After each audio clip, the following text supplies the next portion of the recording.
13 తారీఖు నాడు KRMB Krishna river board ఏదైతే ఉందో కృష్ణా రివర్ మీద మేనేజ్మెంట్ బోర్డు ఏదైతే కేంద్ర ప్రభుత్వం వేసిందో దేనికైతే రేవంత్ రెడ్డి గారు తెలంగాణ ప్రభుత్వం ఇవాళ దారుణంగా సాగిలపడి తెలంగాణ ప్రయోజనాలను తాకట్టు పెడుతూ మరి ఇవాళ సంతకాలు పెట్టారు. దాన్ని నిరసిస్తూ మేము చలో నల్లగొండ కార్యక్రమానికి పిలుపునిచ్చిన విషయం మీకు తెలిసింది.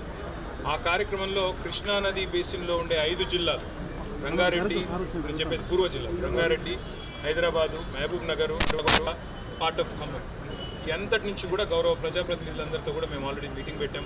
దాని కొనసాగింపుగానే ఈరోజు GHMC కార్పొరేట్లతో కూడా మీటింగ్ పెట్టాం. 13 నాడు నల్గొండ సమావేశానికి సంబంధించి హైదరాబాద్ నుంచి ఎవరెవరు కదిలి రావాలి అనే విషయం చర్చించుకున్నాం. దాంతోపాటు 19 నాడు జనరల్ బాడీ మీటింగ్ కూడా ఉంది GHMC. తప్పకుండా ఈ రాష్ట్ర ప్రభుత్వం ఏదైతే హైదరాబాద్ నగరం మీద పగబట్టినట్టుగా వ్యవహారం చేస్తూ ఉందో దాన్ని కూడా నిరసించాలని చెప్పి కూడా నిర్ణయం తీసుకున్నాం. మా గౌరవ శాసనసభ్యులు కూడా అందరూ హాజరవుతారు జనరల్ బాడీ మీటింగ్కి. హైదరాబాద్ పరిధిలో ప్రజలు మాకు ఏకపక్షంగా తీర్పిచ్చారు. 16 మంది శాసనసభ్యులను గెలిపించినందుకు గ్రేటర్ హైదరాబాద్లోని ప్రజలకు ధన్యవాదాలు చెబుతూ మరి మా శాసనసభ్యులందరూ కూడా ఈ సమావేశం జనరల్ బాడీ మీటింగ్ కూడా హాజరు కావాలని కూడా నిర్ణయం తీసుకున్నాం. ప్రభుత్వం ఏదైతే హామీలు ఇచ్చిందో అవన్నీ కూడా నిలబెట్టుకోవాలని మాట్లాడుకున్నాం. సరే, ఎవరైనా ఒకరో ఇద్దరు పార్టీ నుంచి పోతారో అని మీరు అడిగారు. రాజకీయాల్లో హత్యలు ఉండవు, ఆత్మహత్యలు ఉంటాయంటారు. అట్లాగే వాళ్ళు ఎవరైనా కాంగ్రెస్లోకి పోవాలని ఎవరైనా అనుకుంటే అది వాళ్ళ కర్మ, ఏం చేయగలిగేది.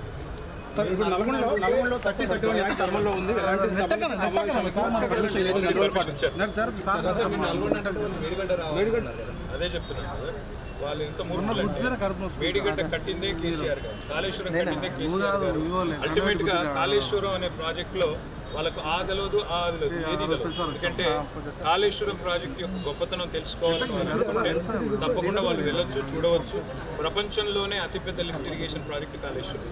దానిలో ఒక మేడిగడ్డ బరాజ్లో ఏదో చిన్న సమస్య వస్తే దాన్ని భూతత్వంలో పెట్టి కాళేశ్వరం ఫెయిల్ అయిందని ఎవరైనా చెప్పాలనుకుంటే అది వాళ్ళ మూర్ఖత్వం అవుతుంది. ఎందుకంటే సూర్యుడి మీద ఉమ్మేస్తే వచ్చి మనం ఉమ్మేదే పడుతుంది. కాళేశ్వరం ప్రాజెక్ట్ యొక్క ఒక్కసారి మొత్తం డెప్త్ ఏంటనేది వాళ్ళు అర్థం చేసుకుంటే ఎన్ని బరాజులు ఉన్నాయి, ఎన్ని పంప్ హౌజెస్ ఉన్నాయి, ఎన్ని గ్రావిటీ కెనాల్స్ ఉన్నాయి, ఎన్ని టన్నల్స్ ఉన్నాయి, ఇది వాళ్ళు ఒకసారి చూసి తెలుసుకొని కొంత ఇంగిత జ్ఞానం కూడా తెచ్చుకుంటే కాంగ్రెస్ వాళ్ళు కూడా మంచిది. మీరు వెళ్తారా సార్?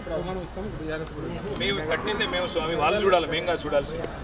ఈరోజు నేను మీకు కానీ రాష్ట్ర ప్రజలకు కానీ చేసే విజ్ఞప్తి ఏమంటే కాళేశ్వరం ద్వారా వచ్చిన పంటలు, కాళేశ్వరం ద్వారా పండిన పంటల వల్లనే తెలంగాణ ఈరోజు భారతదేశానికి ధాన్య భాండాగారం అయింది, అన్నపూర్ణగా మారింది.